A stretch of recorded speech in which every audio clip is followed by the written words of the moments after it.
Hello and welcome everyone. आज हम लोग बात करने वाले हैं element 2 basics of accident prevention, जिसके अंदर आज हमारा जो टॉपिक है, जो कोर टॉपिक है, सब टॉपिक हम जिसे कहते हैं वो है accident reporting and classification of accidents. See basically किसी भी एक्सीडेंट को क्लासिफाई करना क्यों जरूरी है? Why we need to classify the accidents? Because if we don't know which type of accident it is, then how we will be able to counter or be able to judge on to what can be the remedial actions that are required to be taken. So आज का जो हमारा discussion है वो इन्हीं सब topic को लेके होगा, जिसके अंदर हम लोग एक ब्रीफ आउटलाइन देखेंगे कि accident reporting and classification of accidents को किस तरह से कैटेगराइज किया गया है, किस तरह से हम लोग इसको सिस्टमेटिक तरीके से इंप्लीमेंट कर सकते हैं। सी बेसिकली आपको ये समझ में आ रहा होगा दैट ये जो वीडियो सीरीज हम लोग बना रहे हैं, पहली बात ये एक मेन कोर्स का हिस्सा है।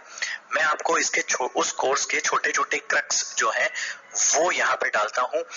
डिटेल्स में अलग से जो कोर्स होता है ये साइट स्पेसिफिक कंडीशन के हिसाब से या कंपनी स्पेसिफिक कंडीशन के हिसाब से डिजाइन किया जाता है।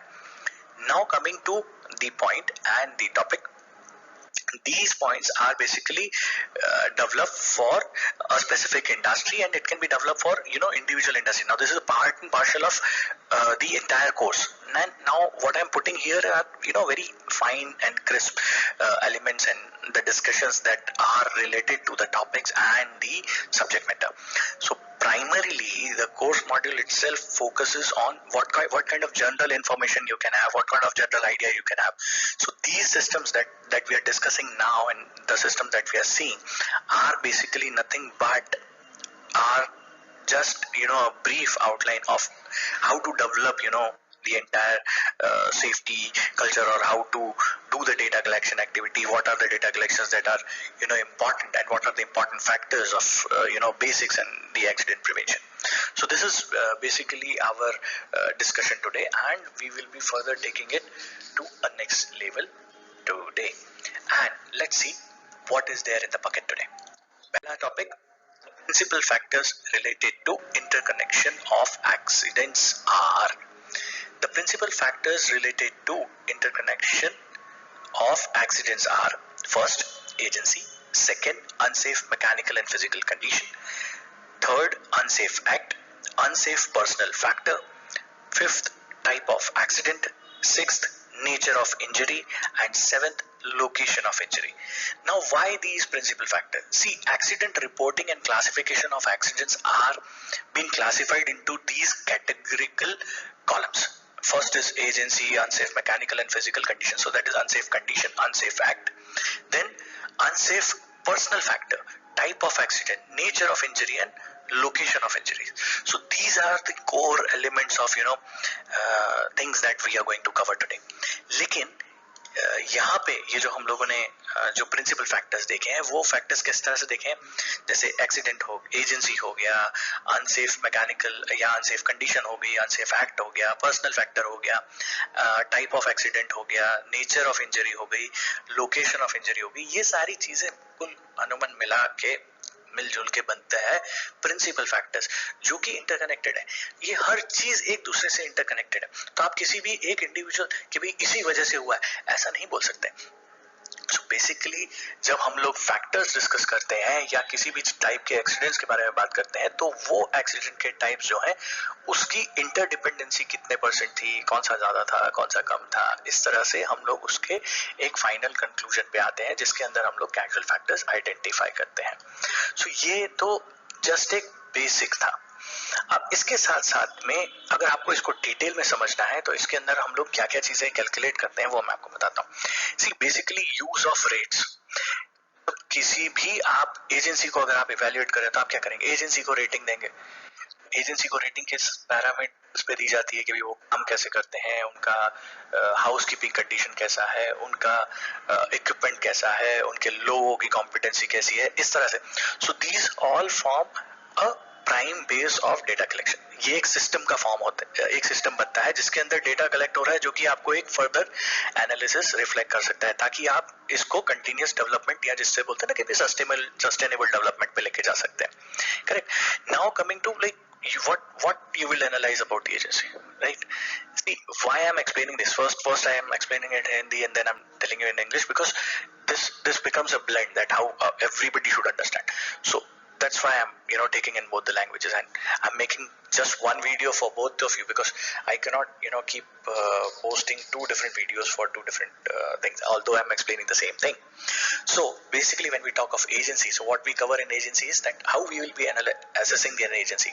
So an agency is assessed by the competency of people, how they work, what is their equipment, what are their potentials, what are their strengths, what are their weaknesses, and all those things are being properly documented. And how it is documented, if they are giving one task, so how much time they took, what kind of capacity they use, what kind of equipments they use, what kind of manpower they have, whether it is trained, untrained. So based on that, every agency is given a rating. Unless and until you give a rating to an organization, you will not be able to measure him, right? So whatever work the agency is doing, so how we have measured it, how we have recorded it, how we have put it on paper. So that's the base, that forms the basic of accident reporting or classifications. So unless and until you have this data with you, you will not be able to analyze it further.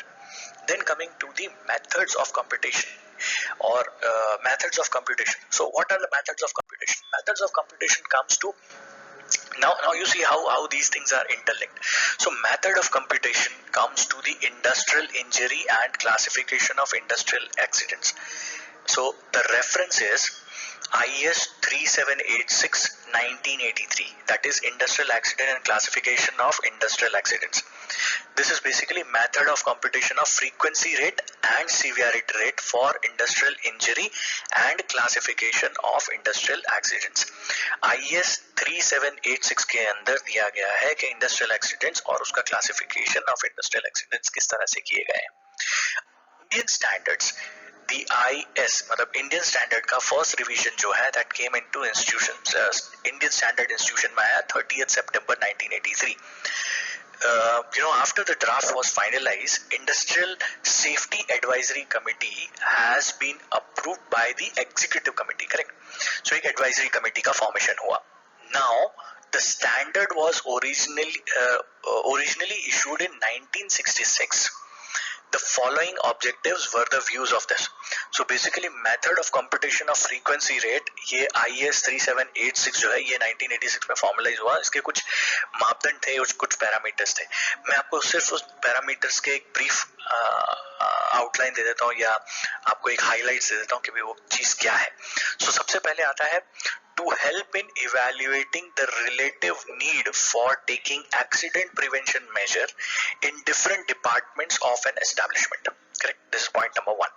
Point number two, to help in making an appraisal of the progress of accident prevention campaign and make people safety conscious. Training wala part aa gaya. So, and then third point is to provide encouragement when methods used for prevention of accidents are successful, and fourth, to enable compensation to be made. So ये चार main issues या objectives लेके या view points को लेके IS 3786 का ये जो फॉर्मलाइज किया गया, ये इस तरह से किया गया. अब बेसिकली जब हम लोग किसी भी तरह के ऐसे स्टैंडर्ड के बारे में बात करते हैं तो नेचुरली वो स्टैंडर्ड का क्या क्या चीजें आती हैं. पहले आता है scope, then comes the terminology, then comes the calculation of man hours. तो ये सारी चीजें इसके अंदर कैलकुलेट की जाती हैं. अब मैन आवर का कैलकुलेशन जो है वो किस तरह से किया जाता है, वो पेरोल के लिए किया जाता है, वो एक्सीडेंट रेट के लिए किया जाता है. सो ये सारी चीजें मिलकर क्या बनती है, एक डेटा बनता है. सो ये जो डेटा है ये आपको फर्दर हेल्प करेगा. अब आता है तीसरा पॉइंट जो हमारे पास में है, that is assessment of work injuries. किसी भी तरह की वर्क इंजरी को जब आपको असेस करना हो तो आप कैसे करेंगे. सो पहला मैं बस बहुत क्रिस्प एलिमेंट लूंगा. पहला आता है facts resulting from the investigation. सबसे पहला क्या आएगा, बेसिस ऑफ किसी भी इन्वेस्टिगेशन का जो बेसिक है, किसी भी असेसमेंट का जो बेसिक है वो कहां से आता है. सब दो पार्ट होते हैं, एक होता है जनरल, एक होता है एविडेंस. जनरल क्या होता है, जनरल होता है जब आप किसी भी तरह का इन्वेस्टिगेशन करते हैं, रिपोर्ट जनरेट करते हैं, इंजरी का डेटा कलेक्ट करते हैं, determination of different type of injury, similar activity में कितनी इंजरीज हुई हैं, ये सब जनरल में आता है। और उसके बाद में आता है एविडेंस बेस। तो एविडेंस बेस में क्या होता है, रिपोर्ट ऑफ इंजरी के भी खर्चा कितना हुआ, कितना नुकसान हुआ, क्या हुआ। सो ये जनरल असेसमेंट बेसिस आता है और एविडेंस असेसमेंट बेसिस आता है। लेकिन ये जो फैक्टर्स हैं, इन फैक्टर्स को ना 4 सिंपल पॉइंट्स में हम लोग डिवाइड कर सकते हैं। That is facts resulting from investigation of an injury, employees, work activities and working environment to which the injury might be related. Second part आता है statements written if possible of the injured employee. Statements किसके? Injured employee के, fellow employees, witnesses के, supervisors के, written statements, correct? तीसरा आता है medical reports accepted to the authority classifying the work injury. And fourth, facts commencing the injury, employees work activity for other employees and other off the job activities, injuries and illnesses. So जो भी facts related to injuries हैं कि भी ये injuries तरह से होती है, जैसे हम लोग कॉमन लैंग्वेज में बोल सकते हैं कि learning from incidents. So what are our learnings, किस तरह की इंजरीज हो सकती है, जैसे बोलते हैं ना कि प्रेडिक्टिव मोड पे हम लोगों ने हीरा किया हुआ, ये किया हुआ, तो उसकी जानकारी देना। सो ये फॉर्म करती है बेसिस किसी भी असेसमेंट का, general and evidence based assessments, correct. Now assessment के स्पेशल केसेस भी होते हैं। सो बिफोर इंक्लूजन जनरल में, जैसे जनरल क्राइटेरिया अगर है तो जनरल क्राइटेरिया के अंदर क्या कहते हैं कि बिफोर किसी भी स्पेशल केस को असेस करने से पहले इसमें एक क्लॉज आता है, that is clause 5.2.2 and 5.2.15 are intended to assist in such assessment, but these provision rules should not be used to exclude genuine work injuries from the record. So basically कौन सी injuries को include, जैसे मैंने कहा कि भी ज्यादातर लोग क्या करते हैं, कंफ्यूज होते हैं, अरे ये रिपोर्टेबल है, नॉन रिपोर्टेबल है। भैया एवरी इंजरी, एनी इंसिडेंट, हर तरह का इंसिडेंट हम लोग यहाँ पे, I have seen that people are claiming that they have crossed 1 million safe working hours, this that, golden sword, silver sword, ये सब चीजें आ जाती हैं। लेकिन आप लोग ये भूल जा रहे हैं कि ये जो स्वॉर्ड्स आप ले रहे हैं, ये किस बेसिस पे ले रहे हैं, इसका तथ्य क्या है। आपके एम्प्लॉयज जो काम कर रहे हैं, see what you do is that you are ultimately hiding the records. भाई आपके जो एम्प्लॉय वहां पे काम कर रहे हैं उन्हें कोई इंजरी नहीं हुई, लेकिन आपके यहाँ पे आपकी फैसिलिटी के अंदर, विद इन द फैसिलिटी जो लेबर काम कर रहा है, उसकी फर्स्ट एड इंजरीज हो रही हैं, उसके नियर मिसेस हो रहे हैं, उसके सीरियस इंजरीज भी हो रही हैं, किसी का हाथ वाथ टूट जाता है तो आपको थोड़ी पता चलने वाला है। क्यों? अरे वो उसका हाथ आ गया था, हम तो लेके चले गए सीधा। क्यों? क्योंकि कॉन्ट्रैक्टर, सब कॉन्ट्रैक्टर, सब कॉन्ट्रैक्टर के बाद में पेटी कॉन्ट्रैक्टर, पेटी कॉन्ट्रैक्टर के बाद में और लेबर जो डेली वेज वाले लेबर है, तो यहाँ तक तो डेटा पहुंचता ही नहीं है। तो आप कैसे डेटा को एनालाइज करेंगे और कैसे आप लोग ये प्रूव कर रहे हैं कि भी हमारे पास में कोई इंजरी नहीं। इसका जो बेसिक बनता है वो वहां बनता है कि भी आप किसी भी एरिया में, किसी भी जगह पे, अगर अब काफी सारी जगहों पे तो फर्स्ट एड के बॉक्स होते हैं वो ताले में रखे होते हैं, तो उनका फर्स्ट एड का बॉक्स कभी यूज ही नहीं होता है। लेकिन कभी भी आपने ये नहीं देखा होगा कि भी एक लेबर आया, वो लेबर 8 घंटा काम करके गया, ठीक है चलो, मतलब अगर आप बोल रहे हैं कि भी आपके सारे वर्किंग आवर्स सेफ थे, तो वो जो लेबर है वो तो परफेक्ट 8 घंटा की ड्यूटी करके गया होगा। तो सारे रिकॉर्ड लेके आओ। पहले तो वो रिकॉर्ड मिसमैच मिलेंगे। क्यों? क्योंकि कई लेबर 4 घंटे में चले गए, कोई 3 घंटे में चला गया। कभी आपने देखा होगा इकट्ठे 4 लोग गए, अब वो उसको रिकॉर्ड ही नहीं किया। क्यों? वो तो हॉस्पिटल गया था, वापस भी आ गया, सर वो तो ज्वाइन कर लिया, उसका कोई छोटी मोटी चोट लग गई थी, but that is an unsafe condition या अनसेफ एक्ट जो कि हुआ, नियर मिस हुई, एक रिपोर्टेबल इंसिडेंट हुआ which you have not reported. क्यों? क्योंकि आपको तो अपने पर्चे अच्छे करने थे ना। So this is what happens and this is why most injuries, या हम लोग बोलते हैं, कई बार होते हैं दैट यू आर लकी, तो कई साइट्स होती हैं वो safe safe safe safe safe होते हुए निकल जाती हैं। लेकिन कई साइट्स ऐसी होती है जहाँ पे ये छोटे छोटे इंसिडेंट्स जो हैं ये बड़े होने लगते हैं, आप फ्रीक्वेंसी बढ़ जाती है। कभी कुछ हो जाता है, कभी कुछ होता है, लेकिन वो क्या अल्टीमेटली ब्लेम क्या होता है, अरे ये कॉन्ट्रैक्टर बड़ा रिस्की है तो चेंज कर दो। कॉन्ट्रैक्टर तो भाई साहब आपने बदल दिया, लेकिन आपने अपने वर्किंग आवर्स चेंज किए नहीं किए? आपने कोई एनालिसिस किया that whether this contractor is safe, whether this contractor is unsafe, whether इसके लोगों को ट्रेनिंग था नहीं था? Sir there is no evaluation. अब ये जो इवैल्यूएशन करना था, इसके लिए हम लोगों ने कंसल्टेंसी ऑर्गेनाइजेशंस ने या बड़ी बड़ी ऑर्गेनाइजेशंस ने या कह सकते हैं कि भी इजी वे आउट निकाल लिया कि भाई चलो एक काम करो, ट्रेड वैलिडेशन करना शुरू कर दो। अरे भैया, ट्रेड को आप वैलिडेट करने की बात कर रहे हो, आदमी बदल गया, यहाँ पे डेली बेसिस पे लेबर आ रहा है, आप कैसे ट्रेड को वैलिडेट कर रहे हो? How can you say that a person is trained?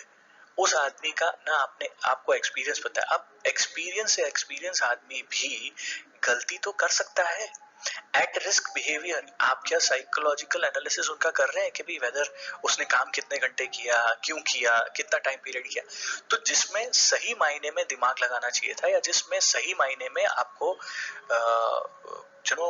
Core ध्यान देना चाहिए था, वहां ध्यान ना देके आपने दुनिया भर की फालतू की चीजों में ध्यान लगाया, जिसकी वजह से दो तीन चीजें होती हैं। एक, आपका प्रोजेक्ट डिले होता है। दूसरा, जो अनइम्पोर्टेंट फैक्टर्स हैं या अनइम्पोर्टेंट डेटा है वो कलेक्ट हो रहा है, जिसका कोई यूजलेस, कोई बेस नहीं है, या कोई सेंस नहीं बनता उस डेटा का। हमने आप अगर देखेंगे तो कई जगह पे फर्स्ट एड की इंजरीज इतनी ज्यादा होती हैं। भैया मेरे को एक बात बताओ, ये इतना खर्चा तुमने फर्स्ट एड में कैसे किया? यहाँ तो आप बता रहे हो सारे सेफ वर्किंग आवर्स है। अगर फर्स्ट एड के अंदर खर्चा हो रहा है, that means they are all are reportable incidents. आज उसे फर्स्ट एड की इंजरी, कल उसका हाथ उंगली कट जाती तो? सो ये सब चीजें जो हैं, ये सब निकल के बाहर आती हैं when you do such, when you form a proper reporting system, when you form a proper system of work. लोग बहुत जल्दी चेंज ओवर ले लेते हैं to a digital framework. So rather than taking a digital framework पे change over, पहले internal system develop करिए। Internal system से डेवलप करके इंटरनल बेस डेटा कलेक्शन पहले करिए। बेस डेटा जब आप कलेक्ट करेंगे और उससे आप मैनुअली जब एनालिसिस करके यूज करना शुरू करेंगे, उसके बाद ये जो डेटा है इसका एक बेस बनता है, और उसके बाद किसी भी सिस्टम को अगर आप इम्प्लीमेंट करना चाहते हैं, उसे डिजिटलाइज करवाना चाहते हैं, वो आप कर सकते हैं। So that this basically forms the basis of it, that how you are actually implementing the entire system, correct? So अब हम लोग आगे बढ़ते हैं, क्योंकि समय बहुत कम होता है, इसीलिए we will take it very fast. Now किस तरह की डिजीज आ रही है, या किस तरह से हम लोग कंपटीशन ऑफ फ्रीक्वेंसी बोलते हैं ना, कि भाई सीवियरिटी और इंसिडेंट रेट, तो ये हम लोगों ने लास्ट टाइम भी कैलकुलेशन देखा था। कुछ एग्जांपल्स मैं आपको बता सकता हूँ, लेकिन it's like how to calculate frequency rate. So frequency rate basically calculate किया जाता है number of lost time injury multiply by 10 lakh working hours या 10 lakh as a unit value divided by man hours worked. So ये basic calculation होता है। FA is equal to number of lost time injury multiplied by 10 lakh divided by man hours worked. So ये आपका basic calculation हो गया। अब इसको जब आप किसी भी फ्रीक्वेंसी से कैलकुलेट करेंगे, सपोज एक बहुत एग्जांपल लेते हैं कि सपोज किसी भी फैक्ट्री के अंदर in a factory number of reportable incident are 8, total man hour work in 2 years is 2 million। कैसे कैलकुलेट करेंगे? आपकी हाजिरी पत्र देख लो कि टोटल नंबर ऑफ लोग कितने आए, उसका टोटल मान लो, इतने घंटे हर आदमी ने काम किया है, इतने लोग मेरे यहाँ पे काम किया, तो सपोज 2 million का उसका सेफ वर्किंग आवर्स हुआ। तो ये आगे आपका नंबर ऑफ इंसिडेंट कितने हुए, रिपोर्टेबल इंसिडेंट 8, क्योंकि 8 हमारे रिपोर्टेबल इंसिडेंट, तो 8 multiply by 10 lakh divided bye 2 lakh 20 lakh, मतलब 2 million है ना। आपका फ्रीक्वेंसी रेट कितना है? 4, 8 1 सा, तो ये कितना हो गया? 80 lakh divided bye 2 20 lakh is equal to 4. तो the frequency rate is 4. Correct? ये हम लोगों ने फ्रीक्वेंसी रेट निकाल दिया। इसके बाद आता है सीवियरिटी रेट निकालना। अब आपको सीवियरिटी रेट निकालना है, तो आप सीवियरिटी रेट कैसे निकालेंगे? Man hours lost due to lost time injury multiply by 10 lakh divided by man hours work. Similarly जैसे हम लोगों ने फ्रीक्वेंसी रेट निकाला, उसी तरह से हम लोग निकालेंगे severity also. Severity loss time hours, मतलब आप कितने घंटे लॉस हुए, कितने आवर्स हुआ, वो अगर हमें कंसिडर करना है कि इन अ फैक्ट्री, किसी भी एग्जांपल लेते हैं, सपोज किसी भी फैक्ट्री में man hour lost due to reportable accidents are 100, 100 घंटे का खर्च हुए भाई, मैन आवर्स लॉस्ट, तो man hours lost in 2 years are 2 million, है ना। तो आपका जो टोटल मैन आवर्स, जो टोटल वर्क हुआ 2 million का आवर्स, जो हम लोगों ने पिछली बार अभी एग्जांपल लिया 2 million आवर्स, ठीक। तो हमारे हो गए 100 घंटे multiply by 10 lakh divided bye 20 lakh 50, severity rate कितना हो गया 50। अब आपको सीवियरिटी रेट मिल गया, आपको फ्रीक्वेंसी रेट मिल गया, तो आप क्या करेंगे, अब आप कैलकुलेट कर सकते हैं फर्दर। क्या कैलकुलेट कर सकते हैं, इंसिडेंट रेट भी निकाल सकते हैं। से इंसिडेंट रेट कितना निकलता है, lost time injury incident rate is equal to number of lost time injuries multiply by 1000 divided by average number of person employed.